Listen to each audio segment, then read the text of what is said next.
Setiap kali kamu memilih untuk tidak mengampuni, yang pertama kali kamu sakiti bukan orang yang kamu benci, tapi diri sendiri.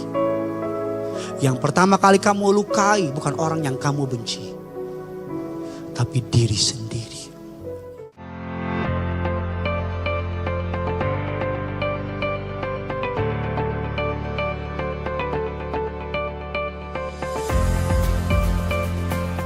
Apa kabar semuanya saudara?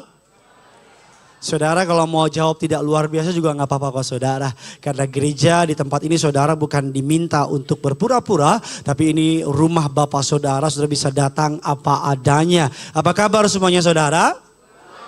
Puji Tuhan. Mari sama-sama kita akan belajar kebenaran firman Tuhan. Bapak Ibu, dalam hidup ini timing is everything. Sama-sama bilang sama saya, timing adalah segalanya. Saudara, seorang penyanyi mereka akan mengeluarkan album melihat timingnya saudara. Contohnya kalau penyanyi rohani ingin mengeluarkan album Natal, mereka akan menunggu bulan November dan bulan Desember. Betul apa tidak saudara? Akan lucu kalau album Natal dikeluarkan di bulan Mei saudara. Kita akan menertawakan orang tersebut. Atau yang paling gampang berikutnya, hari-hari ini bioskop penuh dengan film anak-anak saudara. Kenapa? Karena libur sekolah, kita tahu itu saudara. Begitu juga dalam kalau saudara suka berselancar. Kita tahu bahwa ombak itu adalah segalanya. Seorang peselancar yang tangguh, berpengalaman, dia akan melihat ada ombak datang, dia akan lempar, dia punya papan apa Bapak Ibu? Papan penggilasan. Dia akan lempar papannya dan dia akan menaiki ombaknya. Begitu juga dengan hidup ini. Kita bilang ada waktu untuk menangis, ada waktu untuk tertawa, ada waktunya kita bergerak dengan lamban, tapi ada waktunya kita harus bergerak dengan cepat. Salah satu tema yang paling besar dalam hidup ini adalah penundaan. Bukan tidak tua, tidak muda, tidak educated, non-educated, kaya, miskin. Kita punya penyakit namanya suka menunda-nunda. Ada dua tipe penundaan dalam sisi Alkitab ya. Yang pertama adalah penundaan yang bertanggung jawab. Sebagai contoh, berapa waktu lalu Bapak Ibu, saya sama istri ingin membeli sesuatu. Tapi karena anak saya yang paling besar masuk SD Bapak Ibu, dan biaya SD sekolahnya cukup mahal. Jadi apa yang ingin kami lakukan, apa yang kami punya, kami batalkan, kami duluin anak kami. Itu penundaan yang bertanggung jawab. Sebagai contoh misalnya kita pengen beli HP, kita tahan karena anak kita butuh buat beli HP juga. Penundaan yang bertanggung jawab. Kita bilang yang kedua adalah penundaan yang tidak bertanggung jawab. Nah ini yang akan saya bahas. Kita menunda segala sesuatu, kita menunggu waktu yang tepat, kita menunggu kapan-kapan dan seterusnya. Hal ini mengakibatkan rencana Allah, penundaan yang terus-menerus bisa menjadi pintu masuk bagi dosa.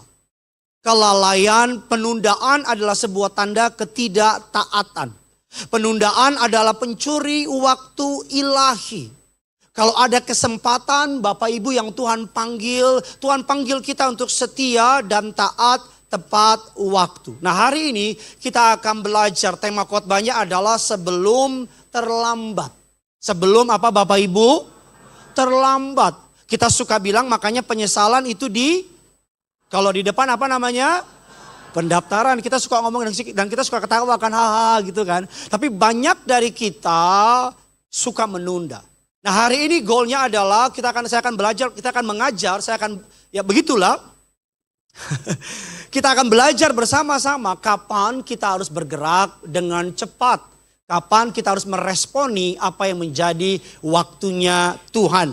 Mari yang pertama Bapak Ibu kita lihat firman Allah Markus 1 ayat 16 sampai dengan ayatnya yang ke-18. Doa saya pulang dari tempat ini saudara diberkati Tuhan. Yuk kita baca 3 ayat ini sama-sama. 3, 2, iya. Ketika yaitu mereka sedang apa? Yesus berkata kepada mereka apa? Aku akan menjala. Ayat yang ke-18 kita baca sama-sama. Langsung mereka apa? Meninggalkan jala mereka lalu apa? Sama-sama bilang sama saya langsung. Bilang kiri kanan saudara langsung. Sama-sama bilang sama saya langsung. Kita bilang kapan kita tidak boleh menunda. Yang pertama, ketika Tuhan meminta saya melakukan sesuatu. Anak muda zaman sekarang suka pakai kalimat gasken. Betul apa tidak? Langsung. Langsung Alkitab mencatat Bapak Ibu bahwa mereka langsung. Mereka enggak beralasan. Mereka enggak bilang, oh Tuhan sebentar ya, satu jaring lagi ya. Mereka enggak bilang Tuhan besok deh. No. Tapi tuh Alkitab bilang langsung. Langsung. Saudara bisa bayangin enggak kalau saudara punya anak. Saudara minta sama dia, nak tolong ambilin gula dong. Papa lagi bikin kopi nih. Dan anak saudara bilang besok ya pak. Apa yang kau lakukan? Kau coret dari kakak kan? Betul tidak? Atau saudara bilang sama anak saudara, nak, papa lapar, tolong masakin makanan dong, tahun depan pak. Itu dalam konteks orang tua yang untuk kepentingan dia. Semua yang Tuhan minta kita lakukan, percayalah Allah gak punya hidden agenda. Allah gak punya untuk memperkaya dirinya. Allah tidak ingin untuk merugikan saudara. Semua yang Tuhan minta saudara lakukan adalah pasti untuk kebaikan saudara. Amin. Mungkin di depan kelihatannya rugi. Mungkin di depan kelihatannya nggak menguntungkan. Mungkin di depan kelihatannya capek. Mungkin di depan kelihatannya keluar duit. Mungkin di depan kelihatannya nyusahin. Tapi percayalah dari mimbar yang kudus ini sebagai gembala saudara. Izinkan saya menyampaikan apa yang Roh Kudus taruh di hati saya. Kalau Tuhan meminta saudara melakukan sesuatu. Istilah orang zaman sekarang bilang asap. Tahu asap? Tidak ada api. Itu maksud saya. Asap artinya as soon as possible. Secepat mungkin. Mari kita lihat sebuah ayat lagi. Bapak Ibu. Mazmur 119 ayat 59 ayat yang ke-60. Dikatakan aku memikirkan jalan-jalan hidupku. Melangkahkan kakiku menuju peringatan-peringatanmu. Aku bersegera dan tidak berlambat-lambat. Bersegera. Kejadian 22 ayat 2 dan ketiga. Yuk sama-sama kita baca. 3, 2 ya firman-Nya.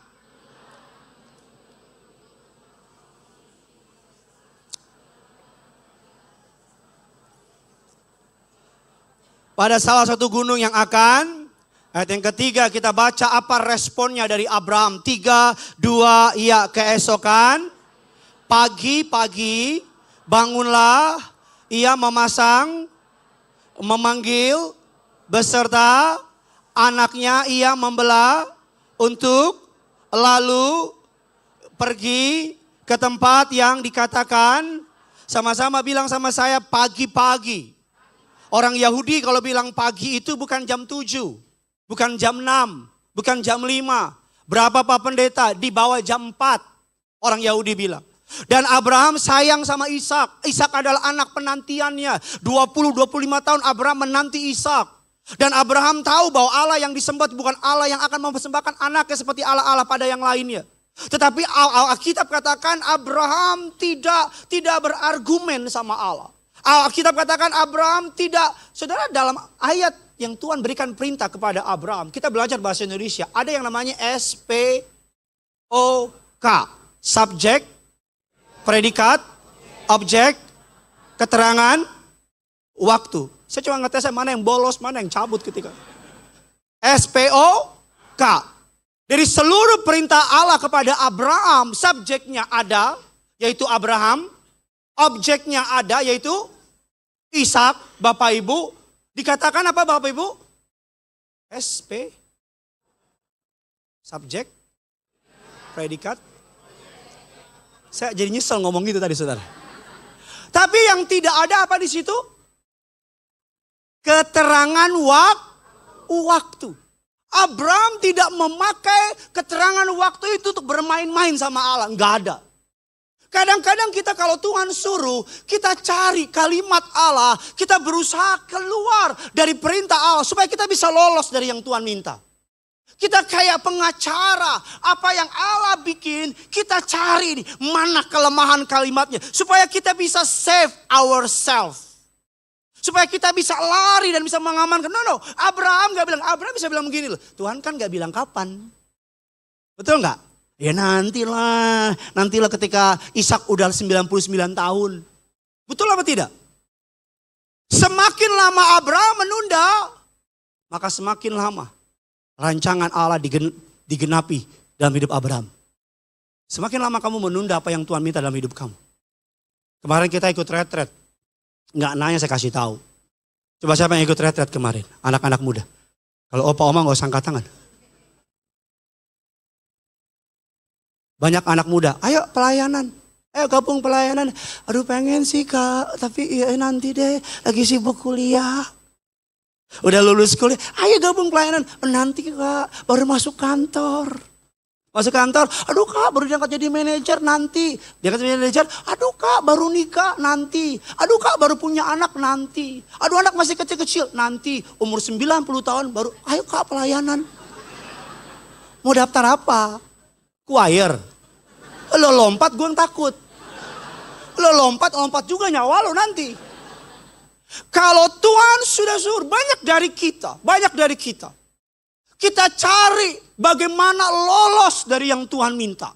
Jangan ngomong gini sama saya. Aduh Pak Pendeta, anak masih kecil-kecil. Nanti deh kalau anak udah gede dikit deh. Baru deh. Soalnya kalau sekarang saya langsung ikut melayani Tuhan. Siapa yang kasih makan mereka? Emang selama ini kamu yang kasih makan? Kemarin saya retret. Saya udah bilang tadi kan. Cuman mau ngulang aja ulang.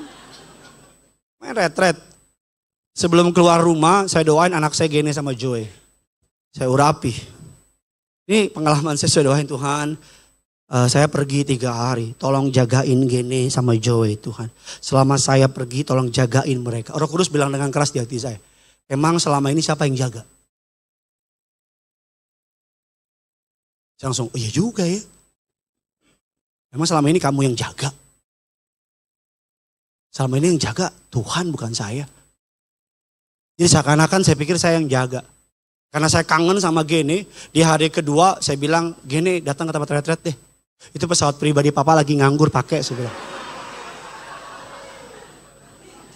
Emang saya gak pernah bilang ya?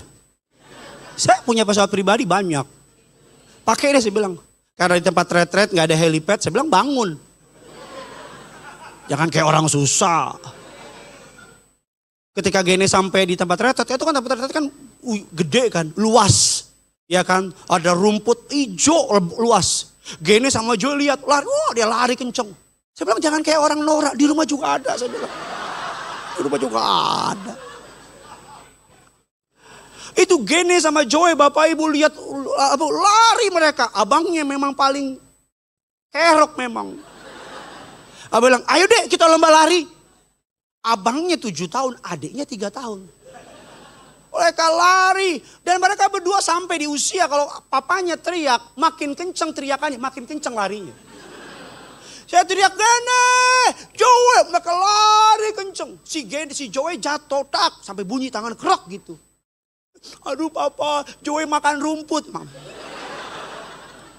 Mampus kan kau? Kalau orang tua Batak gitu, mampus kan kau? Abraham tidak mencari alasan untuk segera menaati apa yang Tuhan perintahkan dalam hidupnya. Saya suka bilang, saya suatu hari melayani di sebuah daerah. Ada kepala daerahnya. Tuhan bilang di hati saya, kamu dipanggil melayani. Dan saya sampaikan, saya kan cuma hamba Tuhan yang taat. Saya bilang, izin Pak, Tuhan bilang di hati saya ada impresi kuat. Dari malam sebenarnya, tapi saya takut salah. Saya uji lagi. Tuhan panggil Bapak melayani.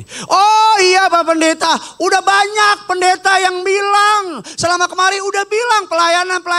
Nanti ya Pak, 5-6 saya pensiun, saya pelayanan. Nanti ya Pak, hebat ini kepala daerah. Bukan kita yang nunggu Tuhan, dia yang suruh Tuhan tunggu. Tuhan nunggu dia. Gak apa-apa kan Pak Pendeta, nanti saya masih banyak yang perlu saya kejar gini. Nanti ya Pak Pendeta, boleh nggak? Karena di kepala daerah ya udah. Terus saya bilang sama dia, Pak jangan marah ya. Kita nggak tahu waktu kita sampai kapan. Amin. Jangan marah ya Pak. Kalau Tuhan udah panggil, jangan tunda. Jangan pakai alasan anak-anak masih kecil. Jangan pakai alasan ya butuh biaya. Jangan pakai alasan ya saya kan masih begini. No. Tuhan panggil kamu, Tuhan tahu kebodohanmu, kelemahanmu. Dia sudah perhitungkan kebodohanmu. Amin. Apa yang tahun lalu Tuhan suruh perintahkan kepada untuk saudara lakukan dan hari ini saudara belum lakukan? Saudara tunda-tunda. Apa? Lakukan. Apa yang kuat berbicara bertahun-tahun belakangan ini, Tuhan suruh saudara lakukan sesuatu. Dan saudara masih tunda, tarsok. Sampai jadi,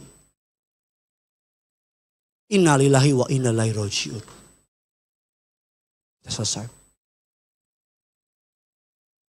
Bilang kiri kanan saudara, kalau Tuhan panggil, gasken. Amin. Panggilannya gak selalu pelayanan. Panggilannya kadang-kadang bilang musim kamu sudah selesai. Musim kamu di situ sudah selesai. Pindah ke musim yang baru. Jangan tahan. No. Saya masih suka di musim ini Tuhan. Saya masih nyaman di musim ini. No, Tuhan bilang pindah. Udah lama Tuhan taruh di hati saya. Ada banyak ide, kerinduan, pikiran di hati saya untuk buat ini. Tapi karena terhalang organisasi gak bisa buat apa-apa. Gak bisa. Tiap kali ada hamba Tuhan bilang gini sama saya langsung, alah, enggak. Tapi kuat di sini. Enggak. Tapi Tuhan, puji Tuhan baik sama saya. Amin. Salah satu yang paling inti, gereja kita Bapak Ibu sudah mulai reguler kasih makan di daerah Jakarta Utara. Kemarin di sini ada 6 orang ikut bantu masak. Ada ibu-ibunya sini mau ikut bantu masuk? 1. Kan mau angkat tangan latihan rambut dia. 1. Mulai reguler kasih masakan, kasih makanan. Datang dari jam berapa pagi Ibu? Subuh ya? Jam 6 ya? Oh berarti Ibu golongan kedua ya? Datang dari pagi masak Bapak Ibu. Siapin masak, kasih ke warga. Ketika Tuhan taruh itu di hati kami, Bapak Ibu. Saya bilang udah lakuin. Secara logika, itu kan duit lagi. Betul tidak? Keluar biaya lagi kan. Bikin pusing lagi kan. Tapi saya cuma belajar taat sama Tuhan. Amin. Belajar apa Bapak Ibu? Taat sama Tuhan. Renovasi sudah mulai lihat di depan. Kalau main aman, ya udah. Kalau nunggu semuanya siap dulu baru jalan, itu bukan iman. Tapi saya percaya, tugas saya taat, bagian Tuhan menyediakan jalannya. Tepuk tangannya bisa lebih dahsyat dari ini. Apa yang Tuhan suruh saudara lakukan di tahun-tahun yang lalu jangan tahan lagi. Do it. Bilang kiri kanan saudara, lakuin aja bos. Yang kedua, Bapak Ibu, apa yang Tuhan minta untuk kita segera lakukan. Dalam sebuah ilmu Bapak Ibu namanya psikoneuroimunologi atau singkat dengan PNI. Ilmu yang mempelajari interaksi antara pikiran, sistem saraf, dan kekebalan tubuh. Riset ini menunjukkan bahwa stres kronis, emosi negatif memicu yang namanya badan kita mengeluarkan berbagai macam hormon-hormon yang merusak badan kita. Dikatakan penelitian dari John Hopkins Medicine menyatakan bahwa pengampunan dapat menurunkan resiko serangan jantung, memperbaiki kolesterol, kualitas tidur dan seterusnya. Duke University menunjukkan bahwa orang yang memiliki pasien HIV yang mampu mengampuni menunjukkan respon imun yang lebih kuat. Stanford dan Very Well Mind menyimpulkan bahwa pengampunan mengurangi stres psikologi, fisik seperti nyeri kronis, meningkatkan kesejahteraan emosional. Sumber dari Howard University, Bapak Ibu mengklaim bahwa sekitar 61 pasien kanker atau yang sulit diobati memiliki masalah unforgiveness. Dikatakan mengampuni dapat meningkatkan kesehatan tubuh. Ketidakmengampuni meningkatkan kadar stres, kortisol, menurunkan sel pembunuh alami yang membunuh penyakit dalam tubuh kita, mengakibatkan sel kanker. Orang yang tidak mengampuni, Bapak Ibu, yang pahit, memicu disfungsi imunologi yang bisa membuka pintu bagi perkembangan sel abnormal. Saya ambil 5 majalah besar, Times Magazine 2020 mengeluarkan penelitian, dikatakan bahwa orang yang stres setahun penuh mengalami tekanan, mengalami masalah, akan bisa keluar dari stresnya dengan mengampuni, memaafkan. Majalah Glamour, Bapak Ibu di Eropa, dikatakan forgiveness, it is good for your immune system. Mengampuni itu bagus buat sistem imun tubuh kita. Very Well Mind Magazine, majalah well known di Eropa bilang demikian. Mental health effect of holding a grudge. Dikatakan orang yang menahan amarah, orang yang menahan emosi ini 2023 November. Berakibat kepada mental health. Berakibat kepada kesehatan mental. Time Magazine dalam penelitian yang lain mengatakan forgiving other people is good for your health. Mengampuni orang lain itu bagus buat kesehatanmu. Majalah terakhir Bapak Ibu, How Forgiveness Impact Mental Health and Relieve Stress. Mei 24, 2023. Dikatakan bagaimana mengampuni berakibat baik kepada kesehatan dan melepaskan stres. Kapan saya harus bertindak dengan cepat? Yang kedua, ketika saya meminta pengampunan atau ketika saya memberi pengampunan. Kita butuh dua-duanya. Meminta pengampunan atau memberi pengampunan. Gak ada yang salah satunya, betul tidak? Kita pernah disakiti dan kita pernah disakiti. Kita pernah disakiti dan kita pernah menyakiti. Both way. Ampuni. Like or dislike. Bukan untuk saudara, tapi untuk kita sendiri. Betul apa tidak? Bukan untuk orang lain, tapi untuk diri saudara sendiri. Ketika Tuhan meminta saudara untuk mengampuni, orang yang tidak mengampuni cenderung kritikal. Betul tidak? Pokoknya kritik mulu. Kritik mulu. Pokoknya semua dikritik. Tumben nih, hujan. Besoknya panas banget. Luar macet banget Jakarta. Besoknya tumben gak macet. Betul gak? Gideon nih, telat. Besoknya tumben dia gak telat. Betul gak?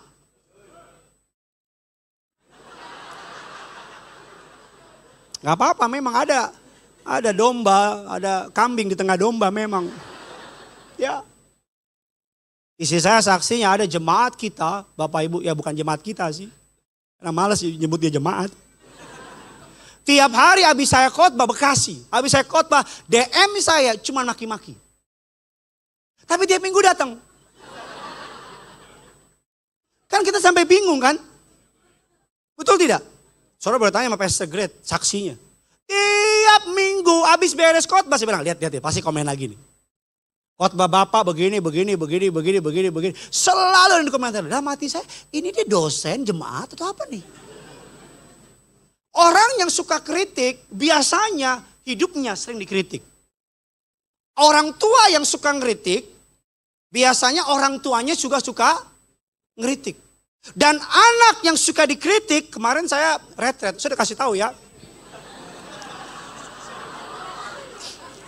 Sekali lagi dapat piring cantik. Ada seorang podcaster, bintang tamu kita, Bapak Ibu, hamba Tuhan, dia bilang gini sama saya. Kemarin dia podcaster, dia baru mewawancara seorang bintang porno yang memeluk agama seberang, Bapak Ibu. Dan ditanya, kenapa kamu jadi bintang porno? Dia bilang, apakah keuangan? No, dia bilang, dia dari keluarga kaya, pendidikannya low, hukum, Bapak Ibu hukum. Dan dia dari keluarga yang peraturannya apa-apa tuh di rumah strict. Pokoknya ketat. Nah podcaster ini cerita, lulu ketat ya? Itu gimana? Dia ke Eropa, di Eropa dia dapat kebebasan, gak ada yang kritik, gak ada yang komen. Dan ketika dia butuh duit, film porno. Dia main film porno. Dan podcaster ini ketakutan. Dia bilang gini, aduh tolong itu seperti kehidupan anak-anak gue. Gue takut anak-anak gue ya mohon maaf ambil jalan kayak kamu. Kenapa kamu bisa jadi bintang porno? Dia bilang gini, karena tiap hari di rumah saya dikritik. Tiap hari di rumah dibilang smile, smile, you look ugly. Senyum, senyum. Kamu kelihatan jelek kalau gak senyum. Langsung dia bilang gini, oh puji Tuhan. Ada banyak anak-anak dikritik mulu sama papanya. Dikritik mulu sama mamanya. Kalau anak-anak tidak menemukan kepercayaan diri di rumah, lalu bagaimana? Betul apa tidak? Kritik mulu. Berapa waktu yang lalu Gene bapak ibu dia bikin gambar lukis seharian. Seharian. Dia datang udah seharian sore, papa lihat gambar Gene, bagus nggak? Saya jujur sama saudara, hancur. Hancur. Tahu kan gambar yang gunung dua? Tengahnya ada jalan, ada sawah. Anak saya bikin gambar anaknya kayak hantu. Dan tengahnya matahari. Bagus gak apa-apa? Saya bilang, anak papa. Saya kan gak mau bohong. Cuma, anak papa. Saya gak usah muji, anak papa aja. Iya, anak papa keren. Anak papa. Bagus gak? Jangan ditanya, anak papa. Anak papa. Saya setiap Senin, bapak ibu sama keluarga saya suka ke coffee shop di daerah Bogor. Soalnya gak usah tahu kopinya. Nanti lo bilang, nih Gideon suka di sini, Gideon nih. Kita datangin. Jadi saya sama istri sama anak itu coffee shop. Bapak ibu kenapa kita ke situ? Karena ada ini kertas gambar. Kertas gambar. Jadi kami semua gambar. Dan anak saya Gene udah lebih dari orang tua. Jadi kalau kumpul bilang HP kumpulin. HP Gene tahan. HP-nya dikumpulin kita ngegambar, ngelukis. Dikasih itu. Sebenarnya itu buat anak-anak. Jadi kalau ada pengunjung kopi yang lihat ini satu keluarga ngegambar. Dia bilang ini kan buat anaknya, dia bilang harus ini. Jadi kita gambar. Nah anak saya kalau gambar kan namanya anak kecil. Keluar. Saya kalau gambar ya nggak bagus. Tapi setidaknya sesuai tempat lah. Istri saya ambisius. Udah gambar habis saya bilang jangan gitu dong Bambang. Kenapa? Karena habis selesai gambar, Gene kumpulin. Oke, menurut mama papa siapa yang paling bagus? Gene.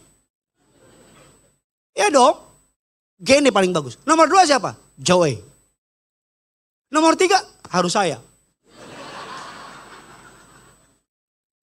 Apa maksud saya? Biar anak saya menemukan kepercayaan dirinya di rumah. Amin. Begitu juga dengan istri.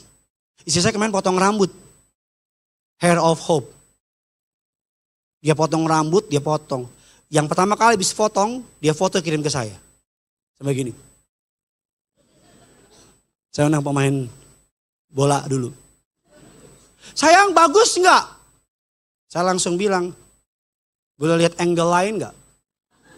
Kalau soal cantik pasti cantik. Saya cuma pengen lihat angle lain. Karena wanita lemah di ini, telinga. Laki-laki lemah di mata, telinga. Kalau istrimu habis dandan dia gini, itu minta dipuji Pak. Tapi kadang-kadang laki-laki kurang hikmat. Itu kayak istri begini, Pak. Apa lo cacingan? Apa lo cacingan lo ya? Ketika istri habis potong rambut, habis dandan, istri habis masker, kita kayak setan kamu. Contoh lagi. Anak saya itu Joey kan lagi lucu-lucunya. Ya kan? Gene lagi kerok-keroknya. Kadang-kadang orang kalau datang ke anak saya, yang dipuji itu cuma Joey doang. Lucu banget sih, kan ngomong cadel kan. Ayo gitu. Lucu banget sih. Kan dunia ini favorisme. Dan dunia ini suka gak suka selalu ada favorit. Nah orang suka sama Joey. Sama Gene, orang gak perhatiin. Saya liatin anak saya. Oh, dia mau dipuji. Saya peluk anak saya. Saya bilang, Geno juga lucu kok. Dia sambil nempel ke saya. Ya papa, iya Geno juga lucu, gak apa-apa. Papa. Kadang-kadang kita puji anak orang. Lucu banget sih kamu. Anak sendiri gak pernah dipuji. Kadang-kadang kita lihat istri orang, aduh ibu awet muda loh. Ini cantik ibu awet muda. Istrimu yang denger. Dia pulang, dia langsung ambil es, dia rendam ke mukanya gitu.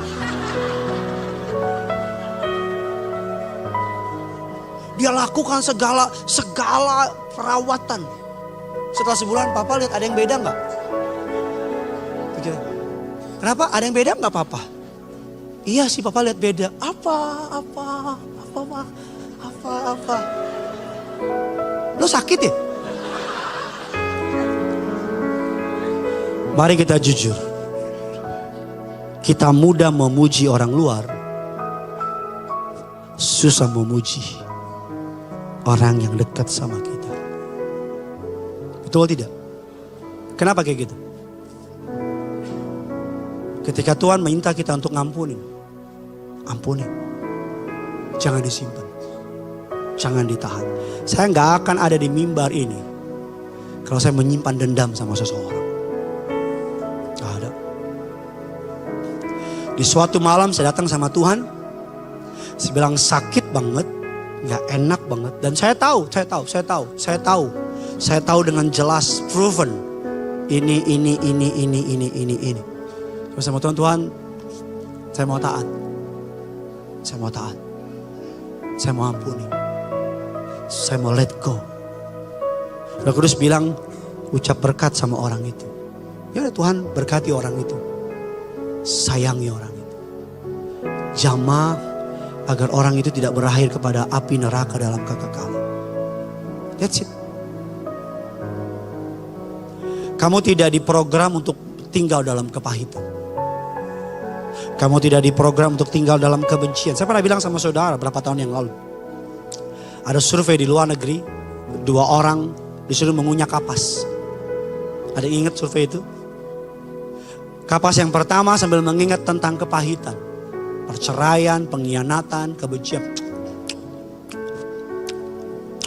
Kurang ajar tuh orang. Ingat terus selama berapa waktu.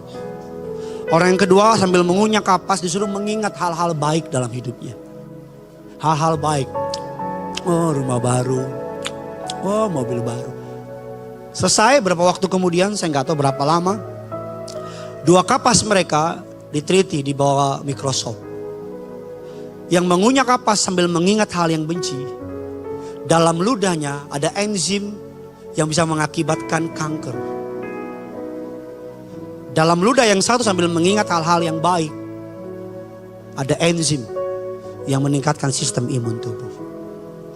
Apa maksudnya? Setiap kali kamu memilih untuk tidak mengampuni, yang pertama kali kamu sakiti bukan orang yang kamu benci. Tapi diri sendiri. Yang pertama kali kamu lukai bukan orang yang kamu benci.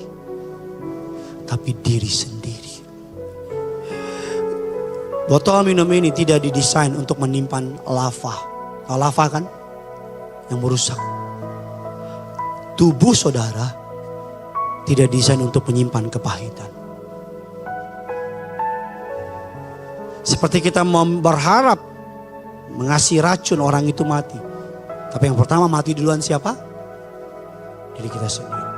Khotbah pengampunan harus terus dikhotbahkan. Tadi pagi saya dengar Pastor Daud berbicara mengenai bitterness tentang Yusuf. Ampuni. Sesulit apapun, seberat apapun, ampuni. Amin. Yang ketiga, yang terakhir, kapan saya harus bergerak dengan cepat tanpa perlu menahan-nahan. Alkitab bilang Bapak Ibu, yang ketiga kapan saya harus bergerak dengan cepat. Ketika saya sedang diuji atau ketika saya sedang digoda. Sama-sama bilang sama saya, diuji. Kunci menang menghadapi godaan, jangan argumentasi dengan godaan tersebut. Kunci semakin lama kamu berdiskusi dengan godaan, semakin besar kemungkinan kamu kalah. Banyak orang ketika sedang diuji, ketika sedang digoda. Firman Allah kita buka 2 Timotius 2 ayat yang ke-22. Yuk kita baca yuk. 2 Timotius 2 ayat yang ke-22, 3, 2, iya.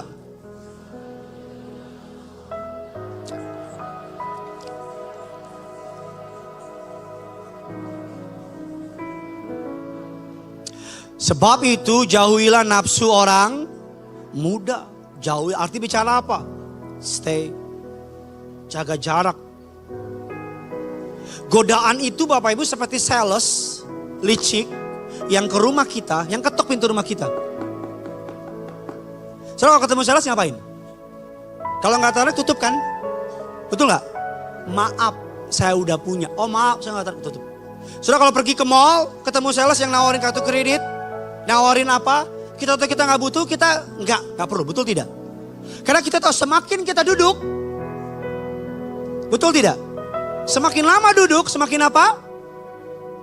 Jatuh. Ujung-ujungnya beli aja. Ujung-ujungnya tanda tangan aja. Kalau saudara tahu saudara lemah, saudara tahu saudara digoda, tinggalin. Adik-adik muda, kalau belum menikah, kalau berduaan di kamar, jangan bilang, oh ada urapan. Yusuf aja lari digoda Tante Poti. Yusuf apa? Lari. Kalau Yusuf nggak lari, Yusuf tinggal. Jangan lepaskan. Jangan lepaskan. Lama-lama Yusuf bilang, jangan lepaskan. Bisa ngerti nggak? Digoda itu nggak dosa. Sama-sama bilang sama saya, digoda itu nggak dosa. Tapi yang dosa adalah mengiyakan sama apa? Sama godaan. Digoda itu semua orang digoda. Tapi Tuhan minta untuk saudara jangan berdialog dengan dosa. Karena dosa tidak datang untuk berdiskusi. Dia datang untuk menghancurkan. Kalau udah tahu kamu sudah nikah, ini istri orang, itu suami orang, udah jaga jarak. Yang setuju bilang amin.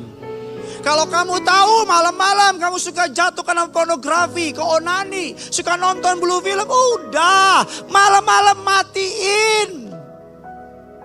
Semua orang yang saya anak-anak muda yang jatuh kepada onani, masturbasi, kepada pornografi, selalu modusnya nggak pernah berubah. Apa Pak Pendeta? Lagi sendirian.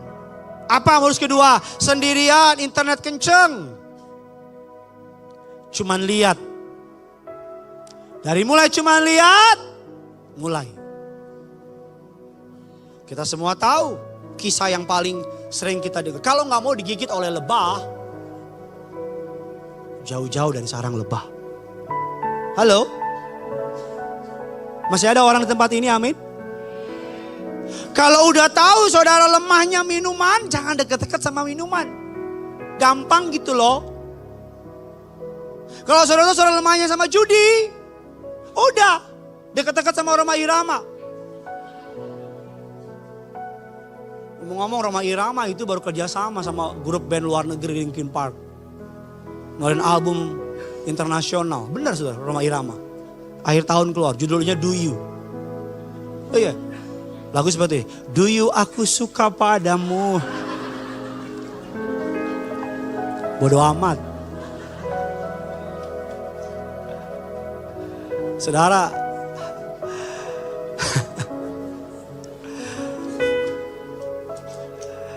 Kejadian 39 yang ke-12 saya akan selesai. Lalu perempuan itu memegang baju Yusuf sambil berkata, marilah tidur dengan aku. Tapi Yusuf apa? Meninggalkan baju tangan perempuan itu dan lari kemana? Harus jelas dulu nih, keluar. Bukan ke, kalau Yusuf lari keluar aman. Tapi kalau ke dalam, Tante Poti cantik bos, cantik bos, cantik istri bangsawan Mesir, cantik. Wangi nggak? Wangi pasti. Keren Mesir bos. Tante Poti nggak bengek nggak? Cup, ayo jodeng tante cup. Cantik, saya yakin pasti. Makanya Yusuf apa? Lari. Yusuf bukan kaum bengkok. Yusuf tahu nih gue cabut. Ketika Daud digoda oleh Batsheba. Mari kita lihat godaan kapan datang. 2 Samuel 11 ayat yang kedua dan ketiga. Sekali peristiwa pada waktu petang ketika Daud bangun dari tempat pembaringan lalu berjalan-jalan di atas. Tampaklah kepadanya dari seorang perempuan sedang. Perempuan itu sangat. Pada masa itu perempuan biasa mandi di atas. Karena rumah orang biasa di atas. Karena Daud adalah raja maka istana paling tinggi. Jadi Daud lagi casually lagi jalan-jalan. Lagi walking in the morning. Lagi CFD. Lagi jalan. Ada perempuan mandi. Daud lihat. Kalau cuma lihat punya mata bos gak dosa. Kalau ngomong ini darah Yesus. Langsung pergi. Aman. Masalahnya Daud. Darah Yesus. Darah Yesus. Darah Yesus. Yesus tolong aku Yesus. Kamu yang kerja di kantor, perselingkuhan sering terjadi di kantor. Sering, jangan wawe-wawe lo. Wawe-wawe aja lo. Udah tahu laki-laki wanita jaga jarak, jaga jarak. Rumahmu di Bekasi, ada teman kantormu lawan jenis cantik, sama-sama masih muda, sama-sama di Bekasi. Jangan bilang boleh pulang bareng gak bang? Kasih dia cepet, naik ojek lo sana lo. Bikin susah aja lo sana-sana. Iya benar, kenapa? Maaf ya. Tapi Pak Pendeta, kita kan harus menolong. Kalau kamu mau nolong, cari orang yang kerja satu kantor, yang rumahnya di Bekasi, kok ajak semua. Kok datang di Sudirman, yang Bekasi. Ayo Bekasi. Naik mobil saya, aman itu. Karena biasanya satu mobil, ngobrol, Mas makasih ya. Don't mention it. Mas iya ngobrol, mulai ngobrol biasa kan. Sehari aman, 2 hari aman, 1 minggu, 2 minggu. Dia berantem sama suaminya. Lo juga lagi singit sama istri lo.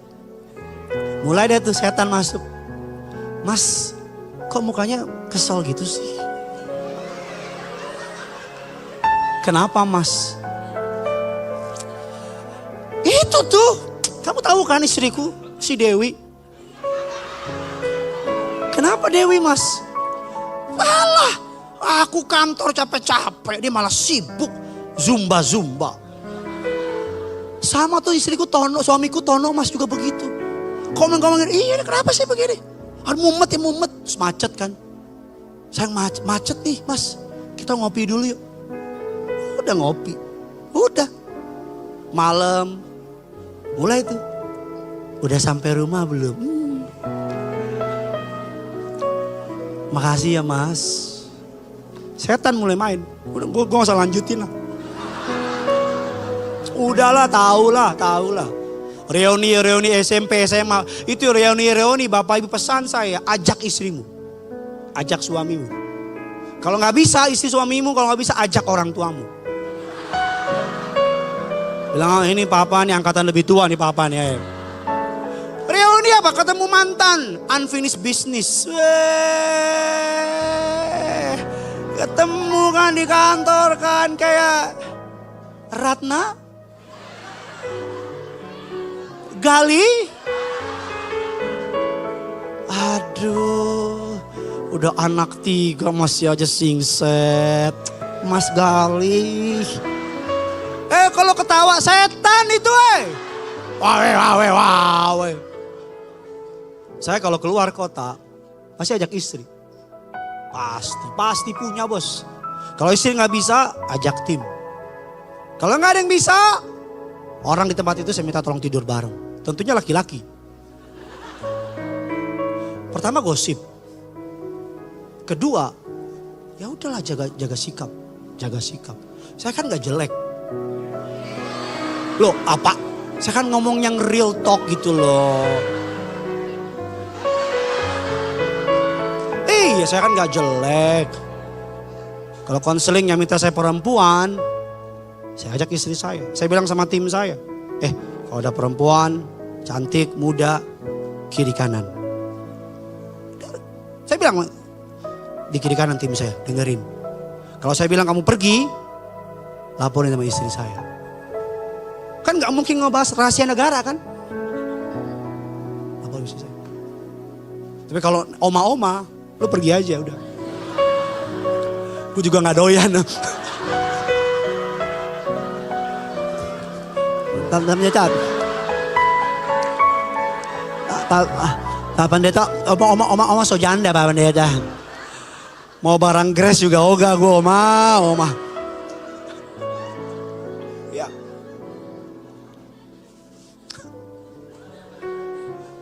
Ya udah itu aja khotbah hari ini ya.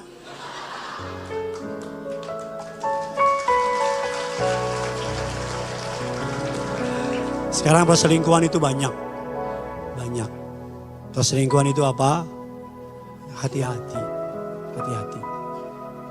Kamu yang punya pacar yang belum menikah, kalau pacaran punya track record selingkuh, pikir baik-baik. Pikir baik-baik sebelum buang sahu. Karena kalau udah buang sahu, suka gak suka, seperti nasi kotak di warung Padang. Selamat menikmati. Ya buka mau basi ya makan. Tidak ada perceraian. Tidak ada. Hadapi. Doa saya menyertai saudara. Yang punya surga, crazy in love you.